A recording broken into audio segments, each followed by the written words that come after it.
इमाम हुसैन खुतबा दे रहे हैं तो यजीद की फौज से ना लश्कर आवाजें देने लगा। क्या बोला? कहने लगे हुसैन जल्दी करो, या बैत करो या जंग करो, देर ना करो, हमारा जुमा लेट हो रहा है।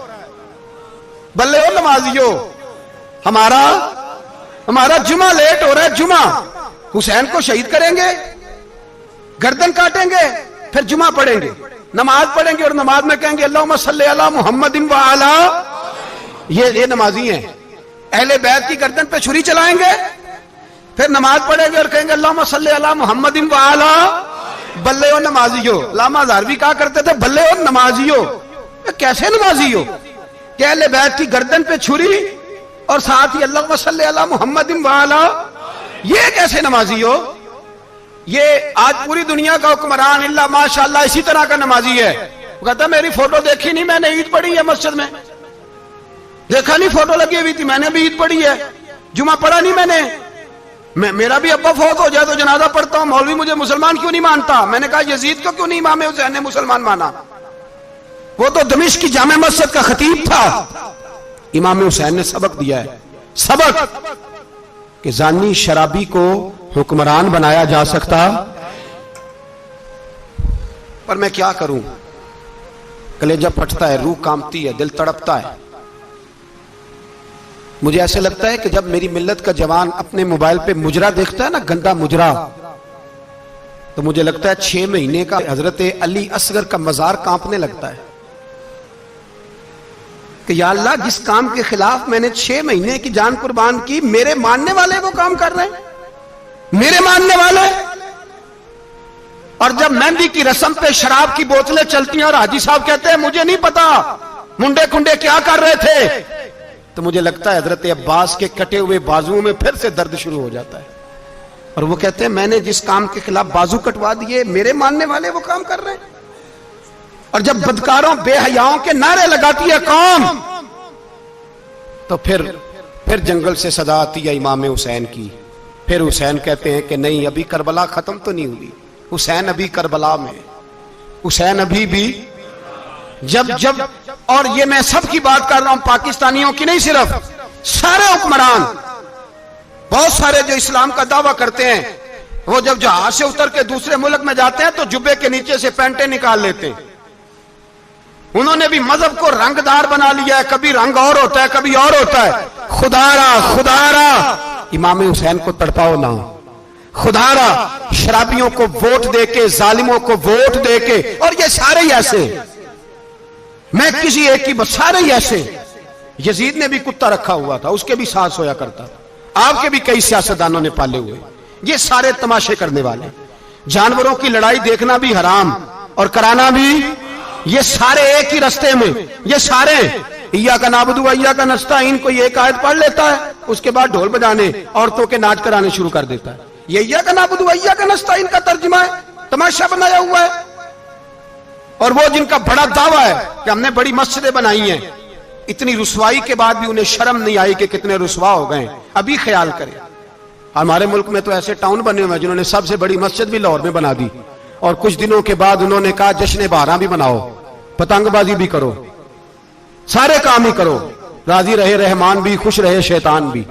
माज़अल्लाह, इमाम हुसैन ने इस सोच के खिलाफ जिहाद किया है। फरमाया ना ला इलाहा इल्ला, दूसरे की गुंजाइश है ना ना ना ना ना, शराबी की गुंजाइश है, इसलिए कि ला इलाहा इल्ला, मस्जिद होगी तो फिर क्लब नहीं होगा। ला इलाहा इल्लल्लाह, अगर अल्लाह का नाम होगा तो फिर बदकार बेहया की गुंजाइश है, इसलिए कि ला इलाहा इल्लल्लाह, वहदहु ला शरीक, दीन में किसी गंद की गुंजाइश है ही नहीं। ये फिक्र है इमाम हुसैन, ये सोच है।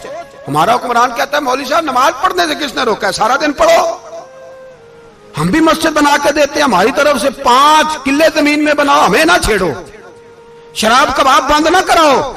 आप देख ले दुबई के अंदर क्या हो रहा है, शेख ज़ायद इस्लामिक सेंटर बना, इतनी बड़ी मस्जिद देखने को दिल करता है, लेकिन चंद किलोमीटर पे क्लब भी बना हुआ है, सारे तमाशे। बस इमाम हुसैन ने कहा है कि मस्जिदें बनेगी, क्लब नहीं बनेंगे।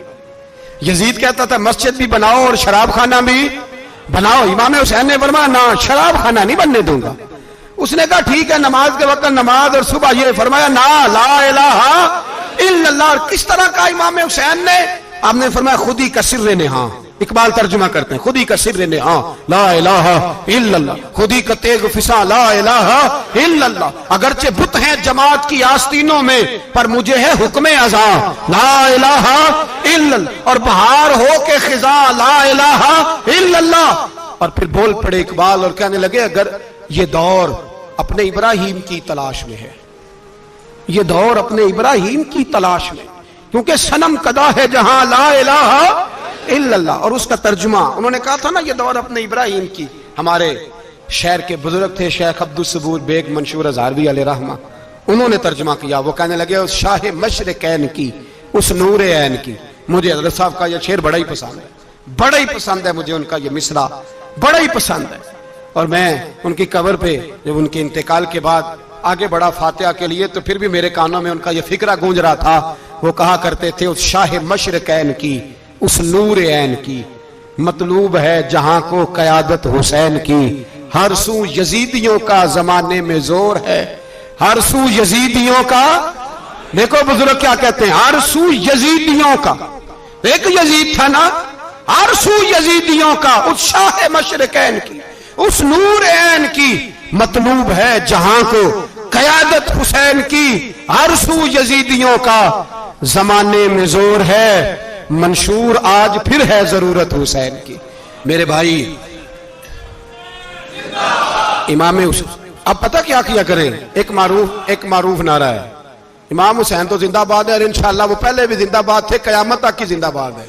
हुसैन ही तो जिंदाबाद है। आपको सच्ची बात बताऊं, हुसैन ही तो। और कयामत में जब किसी ने उठना होगा ना, उठना, आप यकीन करें जब कमर झुकने लगती है, इमाम हुसैन का नाम सामने आ जाए तो सीधी खड़ी हो जाती है। हुसैन तो अलामत है खड़े होने की। और दुनिया में कतील उससा मुनाफिक नहीं कोई, जो जुल्म तो सहता है बगावत नहीं करता। ये इमाम हुसैन ने हमें बतलाया है कि वो मुनाफिक बेईमान है जो जुल्म सहे और चुप करे, यजीदी के खिलाफ खड़ा ना हो। इसलिए हम कहते हमसे न रकम होंगे कसीदे यजीद के, हम लोग तो हुसैन के सीरत निगार हैं। ये कैसे जिंदाबाद, ये नारा जरूरी है। मुर्दाबाद, इस नारे की जरूरत है, इस नारे की। हुसैन तो जिंदाबाद है, लेकिन हुसैनियत जिंदाबाद। और मुर्दाबाद क्या है? इसलिए कि यजीदियत भी मरी नहीं, यजीद मरा, पर यजीदियत वो सिसकती है, दम तोड़ती है, पर किसी ना किसी रंग में, किसी ना किसी की शक्ल में उठ खड़ी होती है। इसीलिए इकबाल ने कहा सतीजा कार रहा है अजल से ता अमरोज, चराग मुस्तफवी से शरार बूलहबी। उसने कहा हर जगह कहीं ना कहीं हुजूर अलैहिस्सलाम की रोशनी से कोई ना कोई लड़ने की। खड़े करो अपने आप को। क्यों जालिमों की मदद करते हो? क्यों बेईमानों के सपोर्टर बनते हो? क्यों उन लोगों के नारे लगाते हो जो यजीदी हैं? हुसैनी बनो, हुसैनी बन के जिंदा रहो। कोई खा नहीं जाएगा, कोई खा नहीं जाएगा। यजीद मर जाया करते हैं और हुसैनियत आज भी जिंदा है और कयामत तक जिंदा रहेगी। जो शराबी है, जानी है, बदकार है, अगर तो आपकी तबलीग पे बाज आ जाए तो ठीक, वरना आपका उसके साथ दोस्ताना रखना भी हराम है। क्या फतवा दिया मैंने? हराम है, हराम। अगर आपका दोस्ताना है तो फिर 9-10 मुहर्रम को देग ना पकाना चावल की, इसलिए कि इमाम हुसैन को तेरी बिरयानी की कोई जरूरत नहीं। तेरी बासमती और छोटा गोश्त संभाल के रखना घर में, कोई हाजत नहीं। अगर शराबी, कबाबी, जानी, बदकार से दोस्ताना है, अगर मोहल्ले के गरीबों को गाली देने वालों के साथ तेरी दोस्ती है, तो फिर 10 मुहर्रम को चावल की देग बिल्कुल ना पकाना। इसलिए कि ये कोई तमाशा नहीं कि दोस्ती कातल से भी मकतूल से याराना भी, कोई मतलब नहीं इस बात का। इमाम हुसैन को मानना है तो फिर डट के मानो, मजलूमों के साथ खड़े हो जाओ, गरीबों के साथ खड़े हो जाओ, बर्मा की बात करो, बर्मा के मुसलमान की बात करो, फलस्तीन, कश्मीर, इन सब के हक में मुसलमान उस वक्त खड़े होंगे जब सोच हुसैनी हो जाएगी, जब नजरिया हुसैनी होगा, फिर खड़े होंगे। 10 मुहर्रम जाया नहीं करें। अहले सुन्नत की उलमा जहां जहां कुरान और सुन्नत की रोशनी में इमाम हुसैन की बात करें, जहां जहां भी करें, वहां जाके शरीक हो। हम भी हर साल बैठते हैं इमाम हुसैन की याद मनाने, और इस तरह बैठते हैं कि हुसैन हमारा है।